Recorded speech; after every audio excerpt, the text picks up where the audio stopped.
तो 2026 में आने वाली नमित मल्होत्रा's रामायण पूरी दुनिया की बहुत बड़ी मूवी होने वाली है। ऑफ कोर्स डूम्सडे के बाद जो इंडियन सिनेमा को पूरी तरीके से बदल के रख देगी in terms of money, VFX and story. क्योंकि डीने कंपनी के ऑनर जो इस मूवी के प्रोड्यूसर भी हैं, उनका कहना है कि ये आज तक का उनका सबसे चैलेंजिंग प्रोजेक्ट है। और अगर तुम डीने कंपनी के 5 प्रोजेक्ट्स को देखो तो इस कंपनी ने ऑलरेडी विजुअल इफेक्ट्स के लिए बहुत सारे ऑस्कर जीते हुए हैं। और रामायण चैलेंजिंग है, इट मीन्स समथिंग। तो यहाँ सवाल ये है कि क्या ये मूवी अपना बजट क्रॉस कर पाएगी? भाइयों, अगर तुम फिल्म की कास्ट की बात करो, जैसे रणवीर कपूर, साई पल्लवी, सनी देओल, यश, ये सारे इंडस्ट्री के टॉप नोच एक्टर्स हैं। इनकी एक्टिंग में कोई डाउट नहीं है और ये अपने अपने रोल में भी बहुत फिट बैठते हैं। अब डायरेक्टर की बात करें तो वो है नीतीश तिवारी, वो भी परफेक्ट है। भाई दंगल बनाई थी, 2000 crore world wide collection, India से ज्यादा चाइना में चली थी। और अगर रामायण के म्यूजिक की बात करें तो उसके लिए हैंस जिमर, जिन्होंने पिछले कुछ डिकेड से सिर्फ मोस्ट पॉपुलर मूवीज में ही अपना म्यूजिक दिया है। और खास बात यह है कि वो सारी मूवी चली भी है, चाहे वो बैटमैन ट्रायलॉजी हो, पायरेट्स ऑफ द कैरेबियन हो, मैन ऑफ स्टील हो, इंसेप्शन हो, लायन किंग हो, और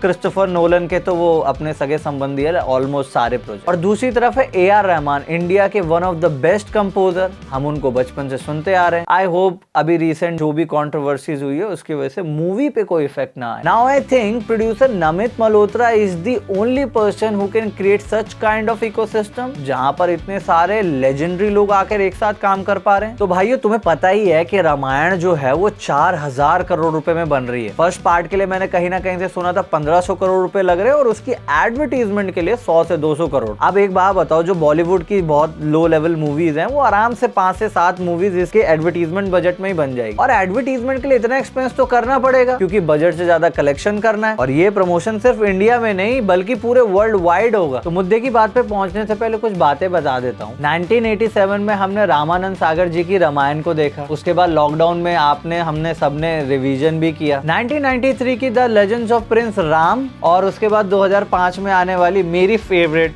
हनुमान मूवी देखी। मतलब इंडिया में 99.99% जो लोग हैं वो इसकी स्टोरी तो जानते ही हैं। अब बाकी कंट्री की बात करें तो उनके लिए तो एक ये बहुत ही नई स्टोरी है। बट मुझे नहीं लगता है कि इनकी एडवर्टीजमेंट टीम वहां रामायण को भी as a religious movie promote करेगी, बिकॉज उससे ऑडियंस कम हो जाती है। जैसे हर कंट्री में डिफरेंट बिलीव्स को मानने वाली ऑडियंस होती है, तो शायद इस मूवी को भी उनसे रिलेट करके मार्केट में उतारा जाए, या फिर इसे as adventure movie like Indiana Jones और मे बी द मम्मी की तरह प्रमोट किया जाए। अब प्रोड्यूसर का विजन सिर्फ पैसे कमाना नहीं है, रामायण जैसी कहानी और उससे जुड़े किरदार, इनकी मोरल वैल्यूज को पूरे वर्ल्ड में फैलाना और साथ में इंडियन फिल्म इंडस्ट्री का जो इमेज है नॉट सो इम्पोर्टेंट, उसको भी चेंज किया जा सके। अब इंडिया की बात करें तो इस मूवी में कोई प्लॉट ट्विस्ट तो है नहीं, मिस्ट्री भी नहीं है, तो इसका सेलिंग पॉइंट क्या होगा? इसके विजुअल्स और इसकी प्रेजेंटेशन। अब दोस्तों विजुअल की बात करें तो यहाँ पे वानर सेना के लिए हेल्प ली जा रही है टेरी नोटरी से। अगर आप इनको नहीं जानते तो मैं बता दूं, इन्होंने पास्ट में प्लैनेट ऑफ द एप्स के जितने भी एक्टर है उन सभी को एप्स की ट्रेनिंग दी थी, सो दैट उनका जो फेशियल एक्सप्रेशन है उससे इमोशन कैप्चर किया जा सके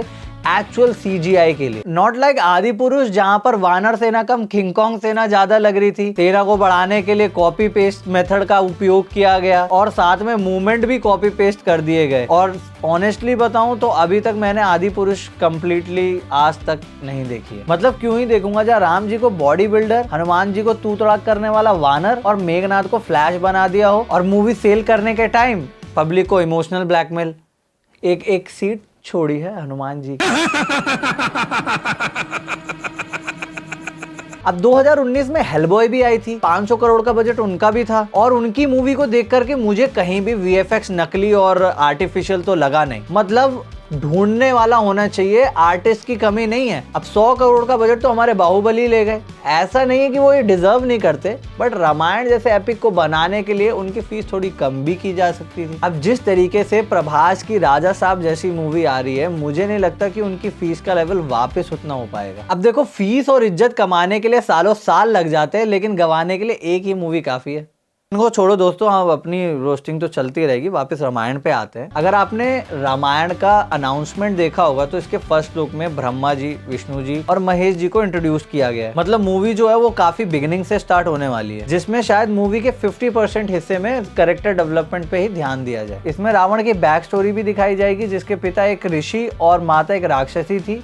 आगे चलकर रावण ने कई ऋषि मुनियों के सर काट के उसका खून एक मटके में जमा किया, जिससे माता सीता प्रकट हुई और वही आगे चल के रावण के अंत का कारण बनी। अब जब इस तरीके से किसी विलन को किसी मूवी में एस्टैब्लिश किया जाएगा तो जो ऑडियंस है वो अपने हीरो के प्रति बहुत ज्यादा रिस्पेक्टफुल और कनेक्टेड फील करती है और हीरो की लोग और रिस्पेक्ट करने लगेंगे कि हाँ, जो इन्होंने किया वो बहुत जरूरी था। और हम तो यहाँ राम जी की बात कर रहे हैं, जिनका पृथ्वी पे जन्म ही राक्षसों के विनाश के लिए हुआ था। तो भाइयों, अब बात कर लेते हैं स्क्रीन की। चाइना के पास अराउंड 90,000 स्क्रीन है, जिसकी वजह से नीजा 2 ने 18,000 करोड़ का बिजनेस चाइना के अंदर ही कर लिया था। इसके बाद आता है यूएस, जिसके बाद टोटल 40,000 स्क्रीन है। अब इसमें अच्छी बात यह है कि including USA and China, Ramayan को world wide total 40,000 screen already मिल गई है। और इसके बाद एक ऐसी कंट्री भी आती है जहां पे इंडिया की 90s की फिल्मों ने भी धूम मचाया था, दैट इज रशिया। 1951 की आवारा, 1982 की डिस्को डांसर,